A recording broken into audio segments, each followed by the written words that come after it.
இன்னைக்கு என்ன சமையல்? இன்னைக்கு வந்து பாவக்காய் இருந்துச்சு. இன்னைக்கு 4 பாவக்காயே அதை ஏன் வேஸ்ட் பண்ணுவானே, இன்னைக்கும் செலவாட்டி குழம்பு வச்சிடலாம், கறி குழம்பு மாதிரி. இன்னைக்கு வந்து செலவாட்டி கறி குழம்பு மாதிரி ஸ்டைலில் குழம்பு, பாவக்காய் குழம்பு ஸ்டைலில் பாவக்காய் குழம்பு. அதனால ரெடி பண்ணிட்டு பாவக்காய் குழம்புக்கு எப்பவுமே எண்ணெய் கொஞ்சம் ஒரு ஸ்பூன் சேர்த்து ஊற்றணும். நான் 2 பாத்திரத்தில் வச்சுருக்கு. 2 பாத்திரத்துலன்னா அர்ஜென்ட், அதனால 2 பாத்திரத்தில் வைக்கிறேன். இது வந்து பாவக்காய் தாளிச்சு விடுறதுக்கு, இது வந்து வெங்காயம் வதக்கிறதுக்கு. இப்போ இதுல வந்து கடுகு போட்டுக்கலாம். பாவக்காய் கட் பண்ணது, வெங்காயம் இருக்கு, கருவேப்பிலை இருக்கு. இப்போ எண்ணெய் ஊற்றி கடுகு போட்டாச்சு. இதெல்லாம் உளுத்தம் பருப்பு கடலை பருப்பு சேர்த்துக்கலாம், நான் சேர்த்தல. இப்போ பொரிஞ்சுக்கலாம். வெங்காயம் கருவேப்பிலை சேர்த்து வதக்கிக்கலாம். இப்போ இந்தாண்ட பாத்திரத்தில் சின்ன வெங்காயம் பூண்டு வதக்கிக்கலாம். இதில் கூட கருவேப்பிலை சேர்த்துக்கலாம். இப்போ அட்டன் டைமில் 2 வேலை. இது வதங்கிறதுக்கு லேட் ஆகும், அதனால இது வதங்கட்டும். இது வதக்கணும். கறி குழம்பு மாதிரி செலவு பண்ணிட்டாருன்னா சூப்பராக இருக்கும்.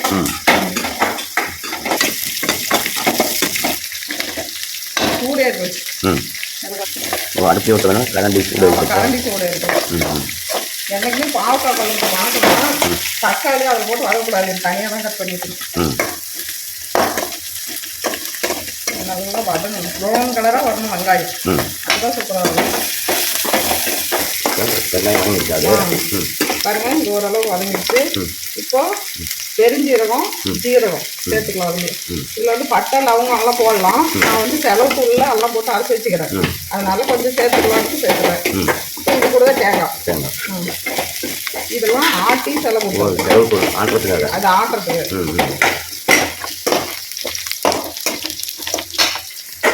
இப்போ இவங்க கூடவே நம்ம வந்து செலவு அரைச்சி வச்சுக்கிறோம் இல்லையா, அந்த தூளை போட்டு வறுத்தா டேஸ்ட் சூப்பராக இருக்கும். இது என்ன ஒரு 6 மாதம் ஆயிடுச்சு, அதனால இது கொஞ்சம் போட்டு அரைச்சிக்குவோம். வறுத்து அரைச்சி அது ஒரு டேஸ்டாக இருக்கும். சும்மா 2 வறுத்துக்குவோம். ஆமாம், இது நம்ம இப்படி வறுத்து அரைச்சோம்னா நம்ம செலவு வறுத்து அரைச்ச மாதிரி சூப்பராக டேஸ்ட்டாக இருக்கும், டேஸ்ட் கொடுக்கும். இது கொஞ்ச நேரம் ஆறணும் அரைக்கிறதுக்கு. இப்போ இது அவ்வளோதான். இப்போ வந்து செலவு ஆறணும். இப்போ அதுக்குள்ள இதை வதக்கலாம். இப்போ இங்கே பாருங்க, பாவக்காய் போட்டு நல்லா எண்ணெயில் வறுக்கணும். அப்போ தான் அந்த கசப்பு தன்மை வராது, சூப்பராக இருக்கும் டேஸ்ட்டாக. இப்போ பாவக்காய் வதங்கிறதுக்கு கல் உப்பு சேர்த்துக்கலாம். இதோட கல் உப்பு சேர்த்தியாச்சு. ஆமாம். இப்போ அது கூட மஞ்சத்தூள் சேர்த்துக்குவோம். மஞ்சத்தூள் இது சேர்த்து நல்லா பாவக்காய் பொடிகிற அளவுக்கு, நல்லா சுருண்டு வர அளவுக்கு வதங்கணும். இந்த மாதிரி பக்குவமாக பண்ணிங்கன்னா பாவக்காய் குழம்பு சாப்பிடாதவங்க கூட சாப்பிடுவாங்க. செம்ம டேஸ்ட்டாக இருக்கும். ஆமாம், நல்லா டேஸ்ட்டாக இருக்கும். நல்லா வதங்கணும். நல்லா வதங்கணும்.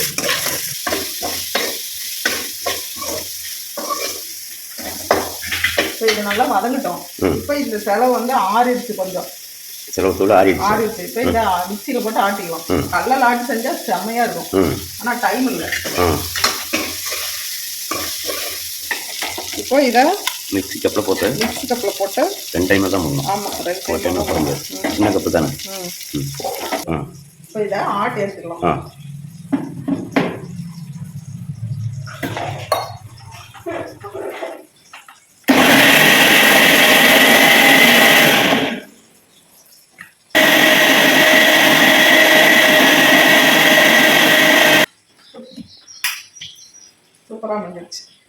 சூப்பராக மஞ்சிடுச்சு. அரைச்சி எடுத்துட்டு இப்போ அதை வணக்கிட்டுதா? பாவக்காய் வந்து நல்லா சுருண்டு வரதுக்கு கொஞ்சம் லேட் ஆகும். ஓகே. அதனால தான் முன்னாடி இது ஒரு பாத்திரத்தில் வச்சேன். பாருங்க, அந்த செலவு வந்து ஆடிட்டு வந்தாச்சு, ஆனாலும் இது இன்னும் வதங்கல. இப்போ காரத்துக்கு ஏற்ற மிளகாத்தூள் இதுலேயே போட்டால் இது டேஸ்ட்டை கொடுக்கும். 2 ஸ்பூன் போட்டுக்குவோம். 2 ஸ்பூன். இதையும் 2 டைம் ஒரு 10 நிமிஷம் வதக்கலாம். 5 நிமிஷம் வதக்குவோம், நல்லாயிருக்கும். இப்போ இந்த பக்கத்தில் இது பச்சை வாசம் போகிற அளவுக்கு மிளகாத்தூள் வதக்க முன்னாடி என்னைக்குமே தக்காளி கட் பண்ணி இது கூட சேர்த்து வதக்கினா தான் அந்த கசப்பு தன்மை வராது, சாப்பிட்றதுக்கு டேஸ்ட்டை கொடுக்கும். பாவக்காய் கூட தக்காளி சேர்த்து வதக்கணும். சரி, பாவக்காயெல்லாம் சுருண்டு வர அளவுக்கு இப்போ நல்லா வதக்கணும். இது பாவக்காய் குழம்பு வதக்கிற வரையில தான் டேஸ்ட்டை கொடுக்கும். அந்த பாவக்காயினுடைய ருசி மாறாம நம்ம கசப்பு இல்லாம செய்யணும்னா இந்த மாதிரி செஞ்சு பாருங்க, செம்மையா இருக்கும்.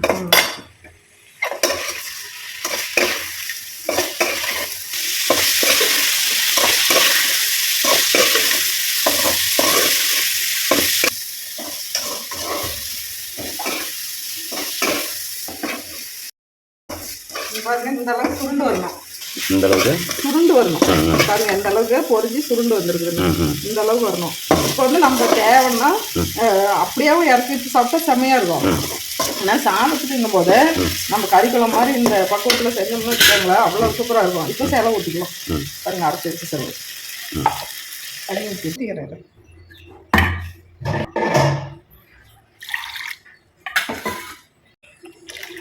நல்லா இதையும் கழுவி ஊற்றிக்கலாம். இதில் உட்கறது வேஸ்ட்டாக போகும். அதனால மாதிரி செஞ்சு பார்த்துட்டாங்கன்னு வச்சுக்கோங்களேன், பாவக்காய் சாப்பிடாதீங்களாம் அவ்வளோ ருசியாக இருக்கும். இனிமேல் பாவக்காயை விடவே மாட்டாங்க. நல்லா வேகணும், ஒரு 15 நிமிஷம் வேகட்டும். Okay okay okay. இன்னும் அது எவ்வளோ நேரம் ஆகும்? 15 நிமிஷம் கொதிக்கணும். சரி, வெயிட் பண்ணுவோம். பாருங்க, குழம்பு நல்லா கொதிச்சு வந்துருச்சு, சூப்பரா கொதிச்சு வந்துருச்சு. இப்ப இந்த பக்கத்துல நம்ம புளி கொஞ்சம் ஒரு 8 சைஸ் எடுத்து இதை கரைச்சி ஊற்றிக்கணும். உங்களுக்கு புளியே பிடிக்காது இல்ல, நிறைய புளி இருந்தா புளிப்பு இருந்தா, அதனால நான் கம்மியா ஊற்றிட்டேன். உங்களுக்கு எவ்வளவு சாப்பிட்றோம், நமக்கு புளிப்பு தன்மை தேவையோ அந்த அளவுக்கு ஊற்றிக்கணும். இதுல ஒவ்வொருத்தரும் வெல்லம் போடுவாங்க, நமக்கு தேவைன்னா சும்மா ஒரு கட்டி போட்டுக்கலாம், அது டேஸ்ட் கொடுக்கும்.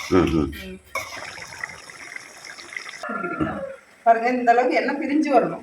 பிரிஞ்சு வரப்போ நமக்கு தேவைன்னா சும்மா சின்னதா ஒரு கட்டி வெல்லம் சேர்த்துக்கலாம். சின்னதா கொஞ்சமா இப்படி எண்ணெய் பிரிஞ்சு வரணுமா? பிரிஞ்சு வரும்போது எண்ணெய் பிரிஞ்சு வந்து இப்போ போட்டாச்சு.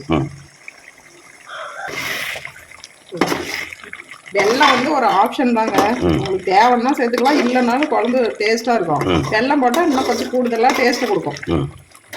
வெல்லம் நிறைய சேர்த்தக்கூடாது, கம்மியா ஒரு கட்டி. பார்க்கறதுக்கே சூப்பரா இருக்கா. இதுதான் பாவக்காய் குழம்பு. பாருங்க எந்த அளவுக்கு இருக்குது. அதே சாப்பிட்டா சோத்துல பசஞ்சு அவ்வளோதாங்க, செம்ம டேஸ்டா இருக்குது. இது வந்து அவ்வளோ டேஸ்டா இருக்குது. சரி, ஓகே ஓகே, அவ்வளோதான். ஓகே, பாவக்காய் குழம்பு இந்த மாதிரி ட்ரை பண்ணி பாருங்க, செம்மையா இருக்கும் டேஸ்டா. சரி, சூப்பரா பாவக்காய் குழம்பு, கறி குழம்பு மாதிரி செலவாட்டி வைக்கிறது. ஆமா, கிரேவி வைக்காத, இது வந்து குழம்பா வச்சிருக்கு.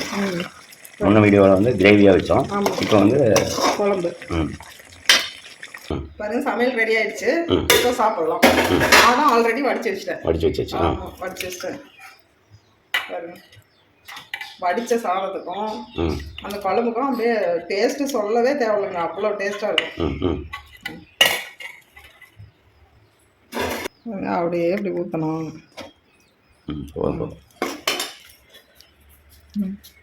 வாங்க எல்லாரும் சாப்பிடலாம்.